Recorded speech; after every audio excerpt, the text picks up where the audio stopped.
كيف نحصل على علاج راحة الروح؟ نريد أن نبعد الهم والقلق، فماذا نفعل؟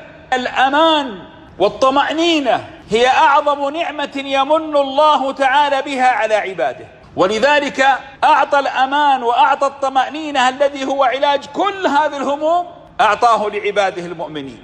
فالمؤمن مثلا عند لحظة موته ومفارقة أحبته يبدأ الأمان والطمأنينة عليه، تنزل الملائكة فيقولون لهذا الميت: ألا تخافوا ولا تحزنوا وأبشروا بالجنة التي كنتم توعدون. هذه أول طمأنينة.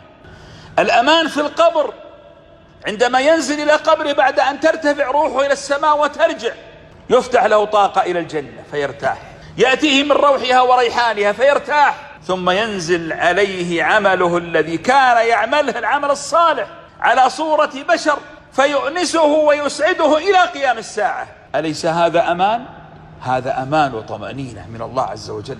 إذا حشر مع العباد أول ما يخرج من قبره، كيف حال المؤمن إذا خرج؟ قالها الله في كتابه: يوم نحشر المتقين إلى الرحمن وفدا. لا يذهب لوحده، بل مع قوم، وفود، جماعات. لكن من هم الذين معه؟ قارئ القرآن، الملبي، المسبح، الشهيد. فإذا رأى هؤلاء اطمأنت نفسه وسكنت، ولذلك لهم الأمن وهم مهتدون في ذلك المقام. الأمن عند الحساب، عندما يقف أمام الله، ما الذي يحدث من التأمين لهذا المؤمن؟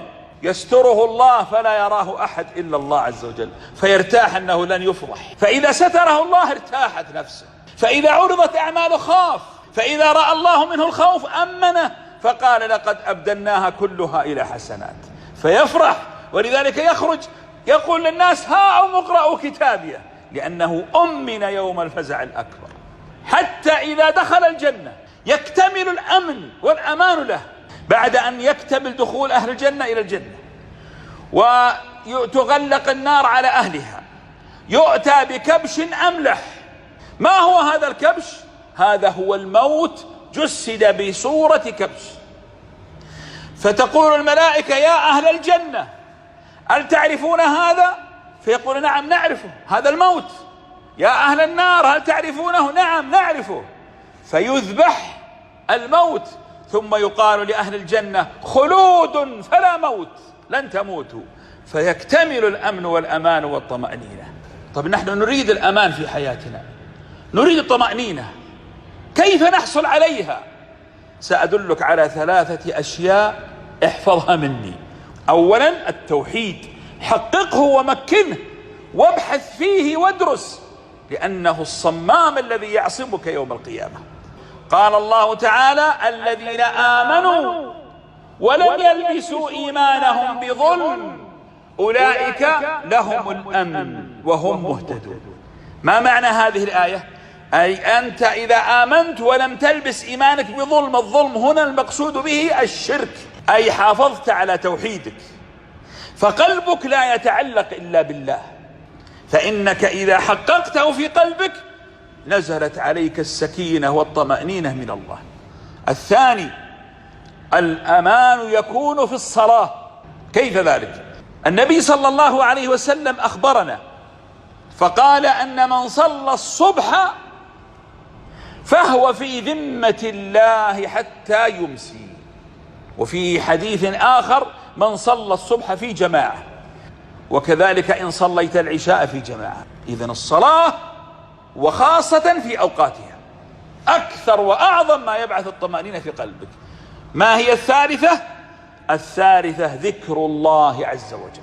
كان جبريل عليه الصلاة والسلام جالس مع الرسول صلى الله عليه وسلم، فسمعوا حطام في السماء، فرفع جبريل رأسه وقال: يا محمد، هذا باب فتح من السماء اليوم لم يفتح قط قبله. ثم قليلا فقال: يا محمد، نزل ملك من السماء لم ينزل من قبل. الأمر عظيم. بماذا نزل الملك؟ قال: أبشر بنورين أوتيتهما، فاتحة الكتاب وخواتيم سورة البقرة. يقول عنها: لن تقرأ بحرف منها إلا أعطيته، حتى أن النبي صلى الله عليه وسلم ذكر أن من قرأ آخر آيتين من سورة البقرة كفتاه، تكفيك الشر، تكفيك الهم، تكفيك الحلم السيء، تكفيك كل شر. أليس هذا أمان؟ اقرأ خواتيم سورة البقرة. أيضا من الأمان آية الكرسي، أن النبي صلى الله عليه وسلم يقول أن من قرأها كما في البخاري فإنه لا يزال عليه من الله حافظ، ملك يحفظك بأمر الله تبارك وتعالى. أليس هذا أمن وأمان؟ بل حتى يا أخي الكريم عندما تحضر إلى كلمة في مسجد، ماذا يقول عنها النبي صلى الله عليه وسلم؟ ما اجتمع قوم في بيت من بيوت الله يتلون كتاب الله ويتدارسونه بينهم إلا نزلت عليهم السكينة وغشيتهم الرحمة وحفتهم الملائكة وذكرهم الله في من عنده. إذن هي ثلاثة أشياء: التوحيد حافظ عليه، الصلوات حافظ عليها، الذكر حافظ عليه.